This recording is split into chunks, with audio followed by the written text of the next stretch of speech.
Any अपनी बेटी Mary और अपने पति जॉन के साथ रहती थी। माँ, मुझे क्रिसमस पे सुंदर सुंदर ड्रेस दिलवाओ ना। हाँ बिल्कुल मैरी। एनी, मैं जॉब पे जा रहा हूँ। जी टिफ़िन तो लेती जाइए। अब जॉन ऑफिस चला जाता है और एनी और मैरी घर पे रहते। मैरी, इतना टाइम हो गया है, तुम्हारे पापा घर नहीं आए? माँ, मैं पापा को फ़ोन करती हूँ। माँ, पापा फ़ोन नहीं उठा रहे हैं, दोबारा कॉल करो बेटा। माँ, अब पापा का फ़ोन नहीं लग रहा। कुछ ही देर में जॉन घर आ जाता है। क्या हुआ, आज आप इतनी लेट क्यों आए? एनी, मैरी कहाँ है? वो सो गई। आज मालिक के बेटे से मेरी बहस हो गई। मैंने उन्हें एडवांस मांगा तो उन्होंने कहा कि कभी तुम्हें क्रिसमस के लिए पैसे जल्दी चाहिए तो कभी तुम्हारी बेटी की तबीयत खराब हो जाती है। उन्होंने मेरी बेटी के बारे में कहा और साथ में ये भी कहा कि तुम्हारी बेटी आए दिन बीमार होती रहती है।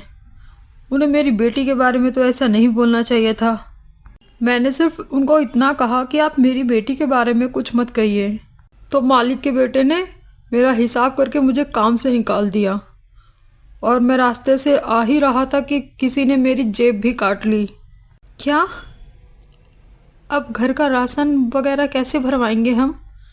तुम परेशान मत हो, मैं कल भैया से कुछ पैसे उधार मांगता हूँ।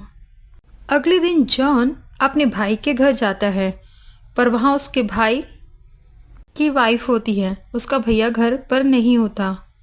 भाभी, भैया कहाँ हैं? वो काम से गए हैं। कोई काम है तो मुझे बता दो। भाभी, कुछ पैसे चाहिए थे उधार। शाम को आना तुम। सुनिए जी, तुम्हारा भाई आया था पैसे मांगने। क्रिसमस आ रहा है, ऐसे टाइम पे पैसे कहाँ से देंगे हम? हमारे भी तो बच्चे हैं, मना कर देना आप उनको, हमारा भी तो त्यौहार है। शाम को जॉन दोबारा से अपने भाई के घर आता है और अपने भाई से पैसे मांगने जाता है, पर वहाँ से उसे कुछ भी मदद नहीं मिलती। अब घर की परेशानियाँ बढ़ती जा रही थी। माँ, चलो ना मुझे कपड़े दिलवाने। बेटा, अभी पैसे नहीं हैं, पापा का काम भी छूट गया है। मैरी उदास होकर कमरे में चली जाती है। एनी, क्यों ना तुम मैरी की रेड वाली फ्रॉक को कुछ डीआईवाई करके न्यू बना दो, जिससे मैरी भी खुश हो जाएगी। हाँ जी, ठीक है।